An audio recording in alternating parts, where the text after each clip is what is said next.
Hop, bugun funksiyalar mavzusining kirish qismini gaplashamiz. Ya'ni funksiyalar nimaga aytiladi, unga doir misollar va juftoqligi, keyin yana bir ikkita misollar haqida gaplashamiz. Hop, funksiya deb o'zi asosan qoidasi bu. Qoidasi x ning muayyan qiymatiga y ning ayni bir qiymati to'g'ri keladigan formula. Ya'ni x ga bitta son qo'ysangiz, y dan bitta son chiqishi kerak. Ya'ni qanday? Y teng, misol uchun x kvadrat. To'g'rimi? Bunda x ga 1 qo'ysangiz, y 1 chiqadi. X ga 2 ni qo'ysangiz, y teng 4 chiqadi, shundaymi? Endi bu funksiya. Chunki mana qarang, bitta son qo'ydim, bitta son chiqdi. Bunda ham bitta son qo'ydim, yana bitta son chiqdi. Endi funksiya bo'la olmasligi qanday bo'ladi? Funksiya bo'la olmasligi xuddi shuni teskarisi. Ya'ni y kvadrat teng x. Endi bunda qanday bo'ladi? X ga 1 qo'ysam, y 1 yoki -1 chiqadi. To'g'rimi? Bitta son qo'ygandim, ikkita son chiqdi. Bu funksiya bo'la olmaydi. Chunki qoidada aytyapti, x ning muayyan qiymatiga y ning ayni bitta qiymati. Ya'ni bundan x ga bitta son qo'ysang, y dan ham bitta son chiqsin deyapti. O'shanda funksiya bo'ladi. Bu holat, demak, bunisi funksiya emas. Tushuntira oldimmi? Endi grafiklar bo'yicha qarasak. Grafiklar bo'yicha savol bersa sizga. Kecha ham shunga doir misol ko'rdik. Ya'ni shuni ko'rib chiqsak, xulosa qilgani. Qarang endi. Mana bular x, bu tomon y koordinatalar. Endi x ga son beryapman. 1 berdim. X teng 1. Qarang. Ketyapti. Bu tomonga y dan bitta son, bundan ham y dan bitta son. Y1, Y2. Tushuntira oldimmi? Qarang. Bu ikkita son chiqyapti grafikda. Bizda qoidada aytganmiz, x ning muayyan qiymatiga y ning ayni bir qiymati. X ga bitta son qo'ysang, y ga ham bitta son chiqsin deganmiz. Endi bunda bizda ikkita son chiqyapti. Demak, bu funksiya emas, bu grafik. Endi shuni bizda parabolasini ko'ramiz. Y, x. Bunda qarang. X ga 1 qo'yyapman. Mana.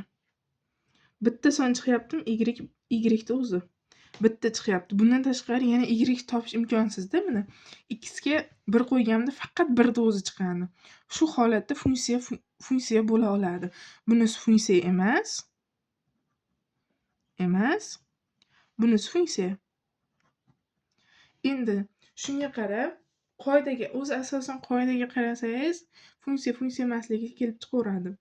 Endi bizda juftoqligini gaplashsak. Juftoqligi qanaqa? Funksiyaning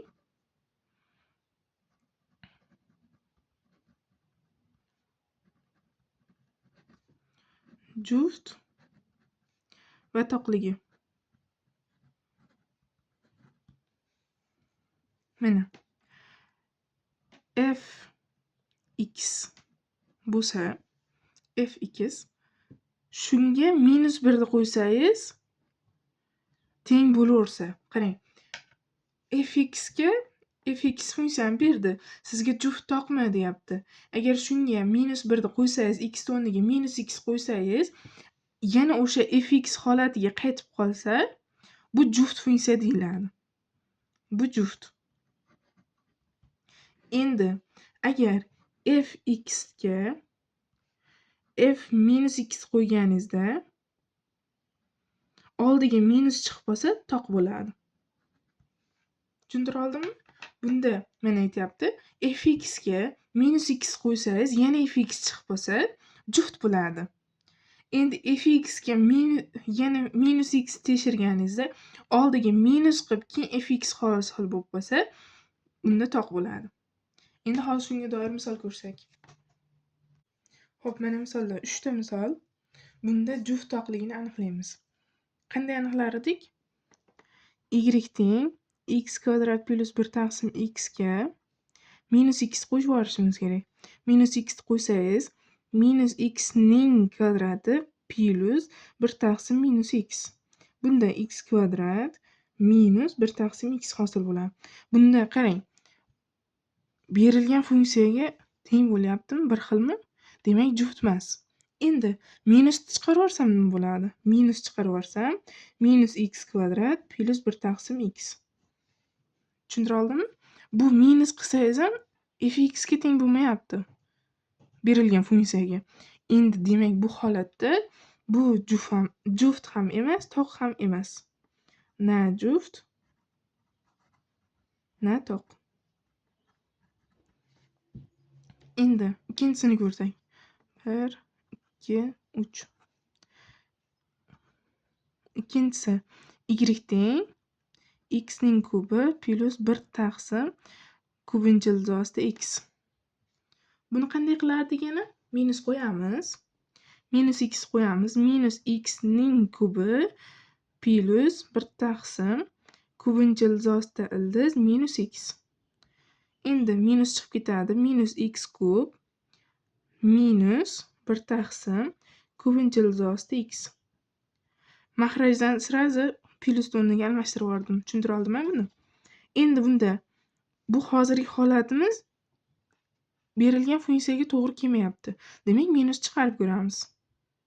Minus chiqarsak, x ning kubi plus 1 taqsim kubinchil ildizi x. Demak, qarang, mana shu berilgan funksiyaga teng bo'lyapti mana. X ning kubi plus 1 taqsim ildiz. Bunda ham shunaqami? Shunaqa. Demak, minus oldiga chiqqanda toq funksiya dedikmi?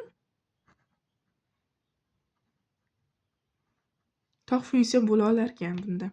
Endi uchinchisini ko'rsak. Uchinchisida juftligini isbotlaylik, bir hisob kelmagan holatda. U ham bo'laverar ekan lekin.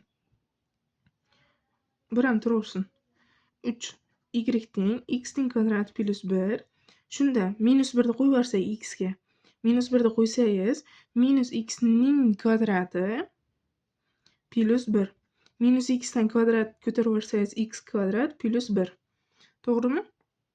Endi bu holatimiz berilgan funksiyaga teng bo'lyapti. Berilgan funksiyaga teng bo'lsa, bizda juft dedik. Tushuntira oldimmi? Juft funksiya. Birinchisi na juft, na toq chiqdi. Ikkinchisi toq funksiya chiqdi. Uchinchisi juft funksiya chiqdi. Tushuntira oldimmi?